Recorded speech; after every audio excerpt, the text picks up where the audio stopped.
Persona 4 is probably my favorite game of all time. From the visuals to the story, I love this game. As such, I've decided to get the Platinum Trophy for this game, which requires me to get every single trophy this game offers. So follow me on my way through the game in the second part of my series on this game, the Tatsumi case.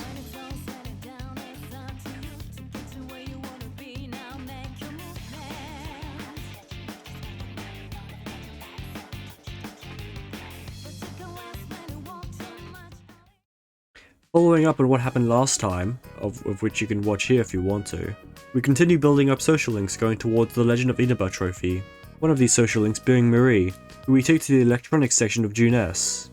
Chie also happens to be there, and we introduce Marie to her as well. Coming home, Nanako and Yu spend a nice time at home watching TV when Dojima rings home. Apparently, one of the interns called in sick, and as such, Dojima has to take over his case. Nanako is obviously upset at this, but there really isn't that much any of us could do about it. The next day, Chie invites Yu out, and we take Nanako with us. Hanging out at June S with them, Yosuke and Yukiko, we all make small talk about cooking, when Chie says something that will come to define Nanako's relationship with Yu throughout the game. The group then gets back to talking about food. Chie confidently says she's great at making food, before Yosuke rolls a nat 1 in charisma by asking the motherless child how good her mother's cooking is, leading to this comeback. I might even whip up something better than your own mom's cooking. Probably. I don't have a mom. She died in an accident. Anyways, by the end, we finally get the start of Nanako's social link. On the last day of Golden Week, we decide to get more acquainted with Inaba, which really means we're going to the shrine to start probably the weirdest social link in the series, the Fox. His thing is wanting to do good around Inaba to get donations for the shrine, and we've just been enlisted to help him out. Our first job is to help an old man whose joints are aching, to which we give him a leaf the Fox also gave us, and it works probably a bit too well. He enjoys it nonetheless and donates, pleasing the Fox and developing a link with him. The next day, the group discusses the exams that are next week. Given how Yukiko does well in them, Yosuke asks for private lessons from her, and gets slapped because she zoned out in the conversation and assumed he was talking about something much worse. That night, we are having a conversation with Dojima about school before he starts questioning us on why we appear whenever there's trouble in town. This starts his social link, which is heavily tied into Nanako's as we'll see throughout the series. Continuing with Chie, we meet one of our old friends, Takashi, who was obviously really only ever nice to Chie to get with Yukiko. That night, we also spend a bit of time with Nanako, making paper flowers to send to her mother in heaven. Midterms roll around, and because I'm using a guide, I get all the answers correct. That being said, I don't understand why the game suddenly becomes a rhythm game halfway through.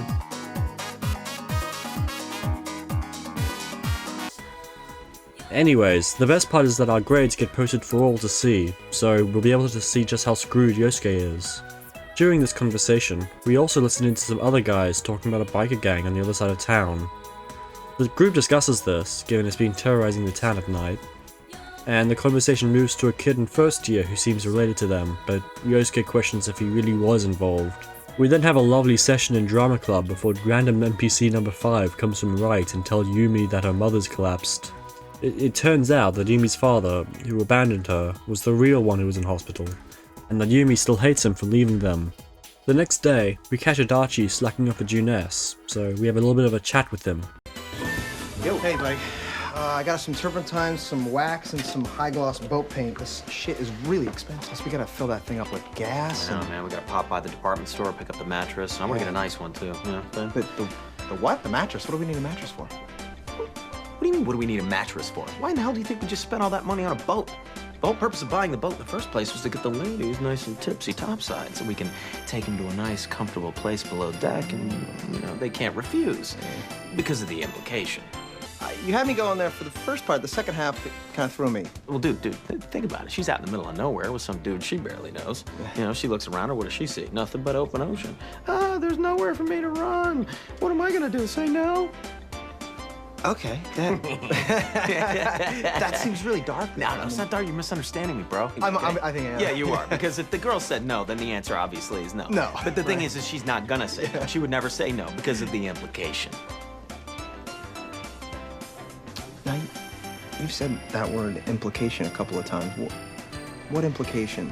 The implication that things might go wrong for her if she refuses to sleep with me. Now, not that things are gonna go wrong for her, but she's thinking that they will.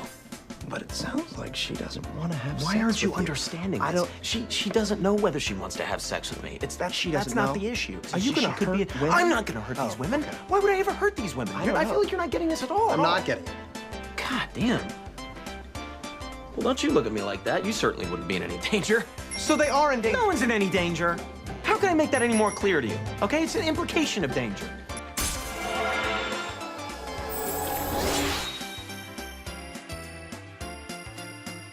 That night we watched the news, where they're now reporting on how the biker gang is disturbing the peace. They also show some kid called Kanji Tatsumi, who beats up a gang on TV, and oh hey look, it's Kanji Tatsumi from the TV now. Huh. Who could have seen that coming? The group discusses the case the next day, realizing that their prior theory of females linked to Miss Yamano was incorrect, so they're back to square one. They all decide to go to Kanji's mother's shop, a textile shop that Yukiko's family frequents to try and intercept him and the murderer, and save him prematurely. There, a guy in a blue outfit is already talking with Kanji's mother, but leaves when we do. Chio then notices there's a scarf that looks identical to the one that Miss Yamano hung herself with. What they then realize is that it does make a connection to Miss Yamano, but it's heavily circumstantial, as they realize that no one would try to kill someone over a scarf. Outside, we see the blue guy talking to Kanji, though this time we only see the last bit before Kanji shoos us away. The next day, we try to stake out Kanji again, this time at school. The other guy appears again and takes Kanji somewhere else to have a conversation. This leads us to split into two groups, one to follow Kanji and see what this guy's deal is, and the other to stake out his home in case the killer tries coming. What this really is though is the start of Yukiko's social link, as while Yosuke and Chie unsuccessfully try hiding from the pair, Yukiko opens up to you about how everyone has been helping her. The group meets back up in front of the textile shop, where they wait for Kanji again. They don't have to wait long though, this time he's much more open to the group, even though we've obviously been stalking him for the past 2 days, until Yosuke accidentally pokes a nerve and he sends us running. After everything that day, we're all exhausted, so we go back to rest up and check on him tomorrow. However, that night, Hello, dear viewers. It's time for Bad Bathhouse. Tonight I'll introduce a superb sight for those searching for sublime love that surpasses the separation of the sexes. I'm your host, Kanji Tatsumi, serving you this scandalously special sneak-in report. Goodness gracious, just imagine the things that might happen to me there. Woo! Well then, let's get this show on the road. Toodaloo! firstly I need to say, Kanji isn't gay. I know what that show implied heavily, but like, he isn't closeted. Secondly, it is a real shame that the game goes away from fully animated cutscenes for the Midnight Channel and does in-game cutscenes instead. It's really cheap, and these moments really deserve their own animated segments. It's probably one of the better things the anime did. I am so hot, I am on fire! Anyways, the next day at school, the group speculates on the nature of the Midnight Channel, and how it's been a rumor that had to start from someone, instead of being naturally discovered. Yukiko then realizes that the killer probably takes a perverse interest in the show, sending Chie into a fury and also a rank up. Heading into the Midnight Channel, we meet up with Teddy to make sure that Kanji is in here, but Ted is having an existential crisis, especially because his nose is clogged. As such, Teddy asks for a clue as to who Kanji is, as that might give him an idea of where he is. So starts a new mechanic, where we have to go around town investigating clues as to who Kanji is as a person. In reality, however, you can just use a guide to tell you who to talk to for each person. Meeting up with the fox again, it's probably time to explain another mechanic that could be annoying, but thankfully is completely optional. Quests. Around town, people will want things or they'll need something done, so the fox is the system in a social link, where you have to do quests to level it up. The devs knew that this wouldn't be reason enough to get the average player to rank it up, so the fox also gives leaves that fully replenish the team's SP during dungeons. However, it does cost a lot of money to take advantage of this system, so by going through its social link, the fox gives discounts on its services. I mean, it's a justified system, and gives quests a meaning, so it isn't that bad, but you'll have to put a lot of planning in to get through all of its quests. Our results finally got posted up, and we got top 10 in our Yearco. After getting the last piece of information we need about Kanji, I accidentally started Margaret's social link. She's all about fusing specific personas with certain abilities together. This is honestly one of the lesser social links in the game, but I'll need to max it out in order to get the platinum in my New Game Plus run, so keep her in the far back of your mind for now. Another social link that I starred is that of Eri Minami, who is notable for being one of the most forgettable social links in the series. She's taking care of her stepson after her husband moved for work, but can't connect with him, leaving them depressed at home. Nanako comes to us soon after, asking about how she's going to plant her school project, when we remember that the empty plot on the side of the house. After noticing there's enough stuff around to make a decent garden, we set up a very nice garden, before adding the finishing touch of a sign. So now we can grow veggies that help us in the TV world, from healing SP to saving us from one-shot killing moves, and there's also crack wheat. Finally, after a week has gone by, we decide to save Kanji. The group is startled by the fox, wondering why it's here, but we explain to it it wants to help us inside the TV world. After talking about it, we decide to allow it to come with us, and head inside. When we arrive, we realize that the distortion is a sauna, to which none of us want to go inside of. Needing to go intercept Kanji, we first head back to Yukiko's castle.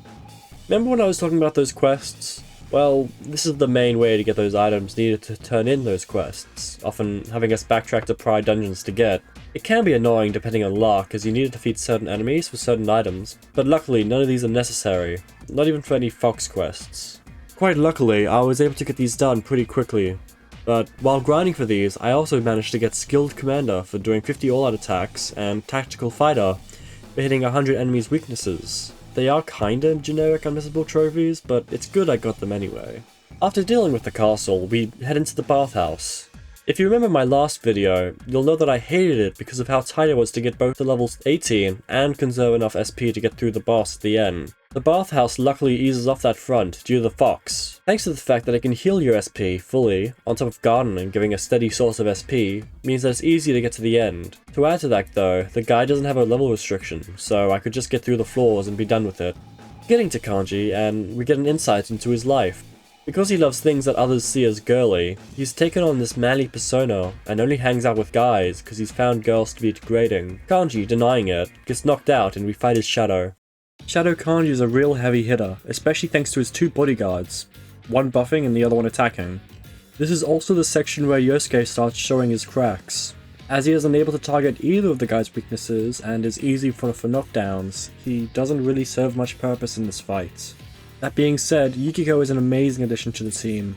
She brings great healing throughout the game and has amazing elemental attacks to boot. She is also very useful throughout the fight, being able to team up with Yukiko to knock down both of Kanji's guys and deal party-wide damage while keeping health high, which means that with you can get rid of the sidemen to deal with the main shadow itself. However, that isn't to say that this is an easy fight, as Kanji hits like a truck, the guys can get poisoned, the girls can be enraged, which, if left on Yukiko, is a death sentence. And the sidemen really help Kanji on his onslaught. That being said, I wasn't really worried about you being killed, as I had managed to get myself Ares, who resisted physical whilst also dealing good physical damage, and could help Yukiko on healing at the same time. So while it was tough, we did pull through. Besides Yosuke, who I killed and I just didn't revive. After the fight, Kanji wakes up. The shadow finally gets down to the root of Kanji's problem, acceptance, and how nobody accepts him for the real him. Kanji, getting annoyed, punches his shadow epic style before telling it that yes, he does feel the fate of being rejected and shows that by trying to be hated by everyone. Accepting his shadow, he gets his own persona. We send him home and rest up, getting the last trophy of this month, a true man's stand. At home, Dojima questions you on why he's been visiting the textile shop Kanji lives at. Responding that Yukiko takes the group there, he believes us before Nanako breaks it up. Returning to normal life, Yu hangs out with Yukiko a bit more now, who seems intent on leaving, buying books on how to get job licenses, trying to make her own food, things like that. At night, we finally get to harvest our first plants. The next day, the soccer team gets a new manager and a character called Ai, but this is only because she's taken off too many days and this is the only reason she'll be able to graduate. She then continues not being a coach for the rest of the game. The team asks Daisuke if Ai is his type, to which he denies, One of the group asks him about how he was dating back in middle school, which seems to be a bit of a nerve to him. At home, Dojima confides in Yu that when he got married, the one thing his wife put him in charge of was the coffee, a tradition he still honors. They watch TV while drinking, and the news covers a biker who was killed by a car. Instantly, Dojima demands that Nanako turn off the TV and he storms off. Nanako then explains that her mother was killed in an accident, so he can't stand hearing about them. Back with Yukiko, we hear about some news people who came by wanting to report on the death at the inn, but Yukiko's mother denied it because it would give the inn more bad press that she doesn't want.